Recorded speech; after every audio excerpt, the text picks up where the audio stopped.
3 weeks later Austin received a note from Villiers, asking him to call either that afternoon or the next.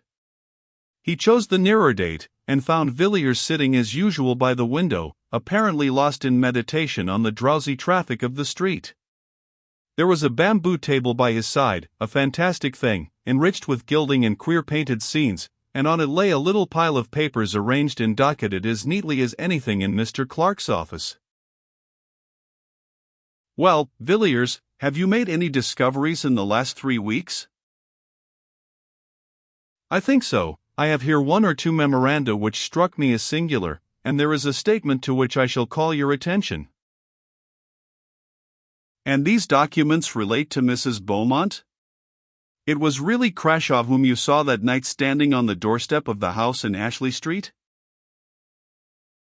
"As to that matter my belief remains unchanged, but neither my inquiries nor their results have any special relation to Crashaw.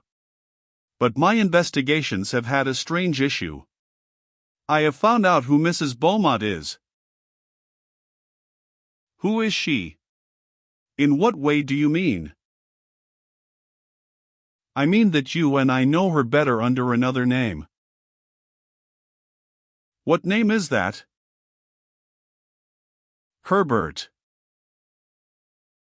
"Herbert." Austin repeated the word, dazed with astonishment. "Yes, Mrs. Herbert of Paul Street, Helen Vaughan of earlier adventures unknown to me. You had reason to recognize the expression of her face. When you go home look at the face in Merrick's Book of Horrors, and you will know the sources of your recollection." "And you have proof of this?" "Yes, the best of proof. I have seen Mrs. Beaumont, or shall we say Mrs. Herbert?" "Where did you see her?" "Hardly in a place where you would expect to see a lady who lives in Ashley Street, Piccadilly.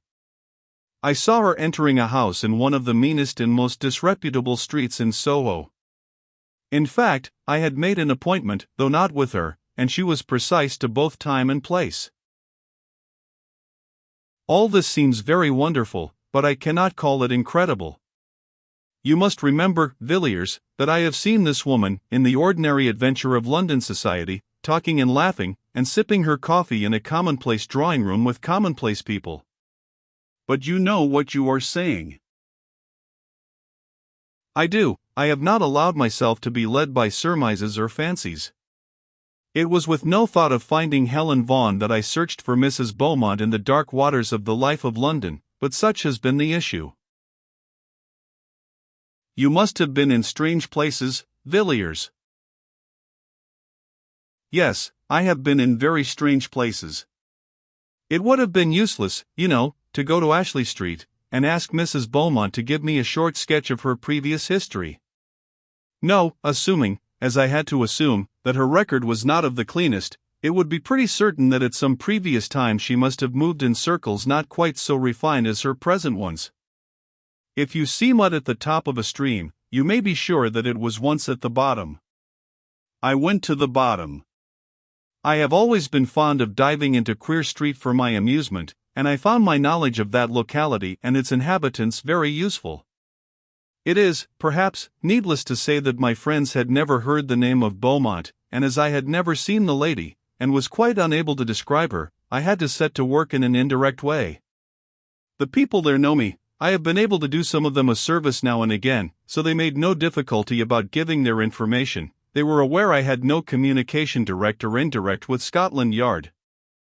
I had to cast out a good many lines, though, before I got what I wanted, and when I landed the fish I did not for a moment suppose it was my fish. But I listened to what I was told out of a constitutional liking for useless information, and I found myself in possession of a very curious story, though, as I imagined, not the story I was looking for. It was to this effect. Some 5 or 6 years ago, a woman named Raymond suddenly made her appearance in the neighborhood to which I am referring. She was described to me as being quite young, probably not more than 17 or 18, very handsome, and looking as if she came from the country. I should be wrong in saying that she found her level in going to this particular quarter, or associating with these people, for from what I was told, I should think the worst den in London far too good for her.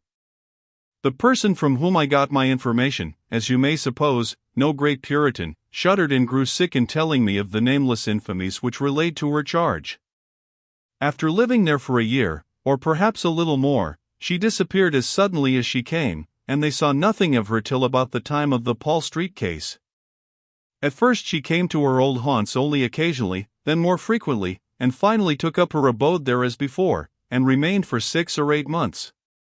It's of no use my going into details as to the life that woman led. If you want particulars you can look at Merrick's legacy. Those designs were not drawn from his imagination. She again disappeared, and the people of the place saw nothing of her till a few months ago. My informant told me that she had taken some rooms in a house which he pointed out, and these rooms she was in the habit of visiting 2 or 3 times a week and always at 10 in the morning.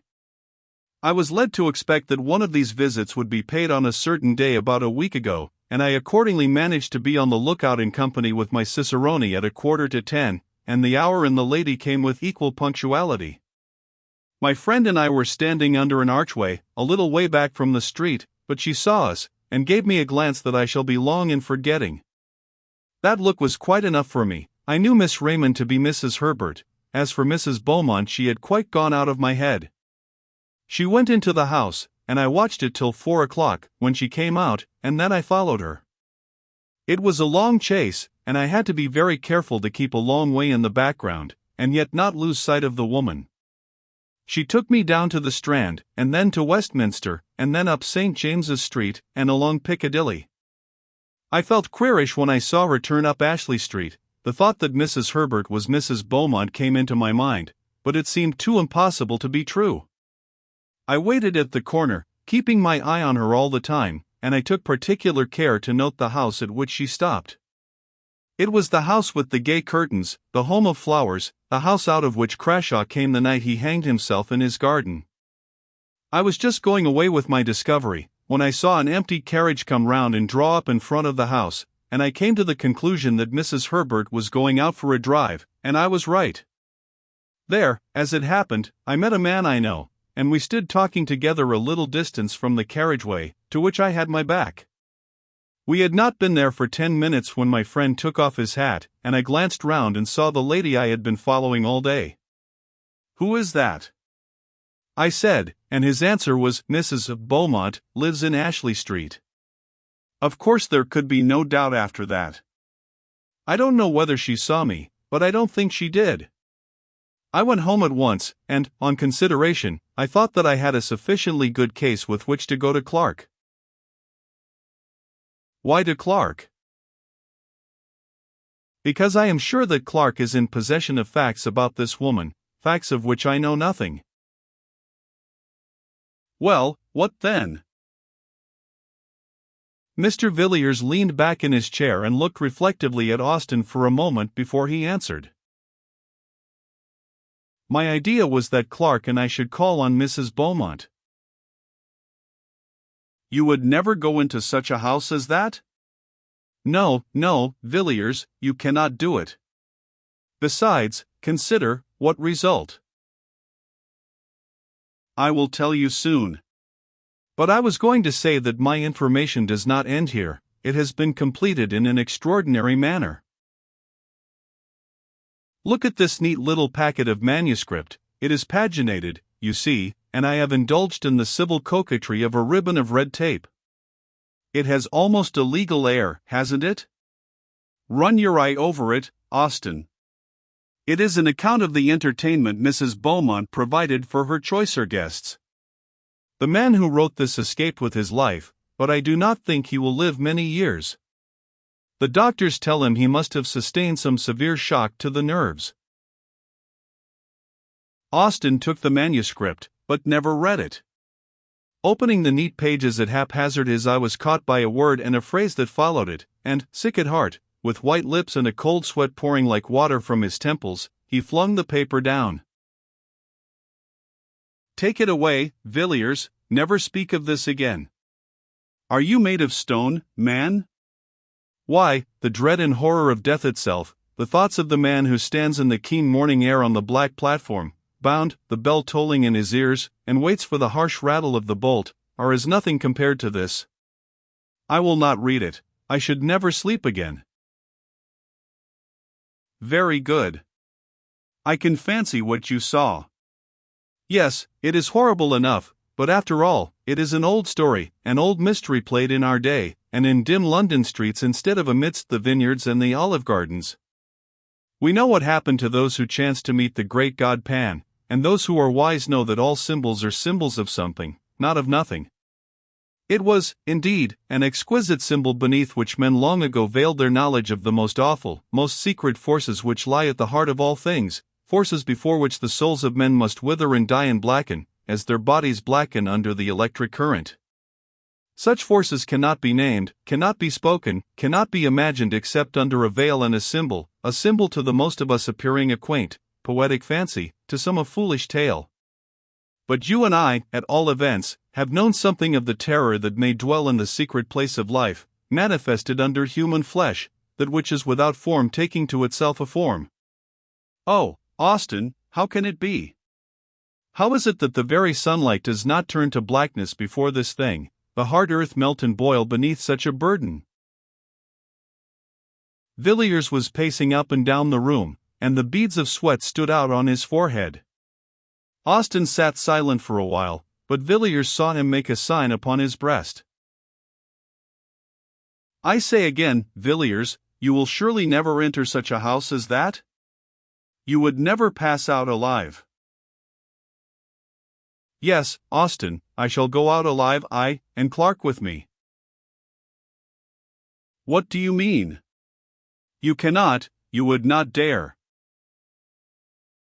Wait a moment. The air was very pleasant and fresh this morning, there was a breeze blowing, even through this dull street, and I thought I would take a walk. Piccadilly stretched before me a clear, bright vista, and the sun flashed on the carriages and on the quivering leaves in the park. It was a joyous morning, and men and women looked at the sky and smiled as they went about their work or their pleasure, and the wind blew as blithely as upon the meadows and the scented gorse. But somehow or other I got out of the bustle and the gaiety, and found myself walking slowly along a quiet, dull street, where there seemed to be no sunshine and no air, and where the few foot passengers loitered as they walked, and hung indecisively about corners and archways. I walked along, hardly knowing where I was going or what I did there, but feeling impelled, as one sometimes is, to explore still further, with a vague idea of reaching some unknown goal. Thus I forged up the street, noting the small traffic of the milkshop, and wondering at the incongruous medley of penny pipes, black tobacco, sweets, newspapers, and comic songs which here and there jostled one another in the short compass of a single window. I think it was a cold shudder that suddenly passed through me that first told me that I had found what I wanted. I looked up from the pavement and stopped before a dusty shop, above which the lettering had faded, where the red bricks of 200 years ago had grimed to black, where the windows had gathered to themselves the dust of winters innumerable.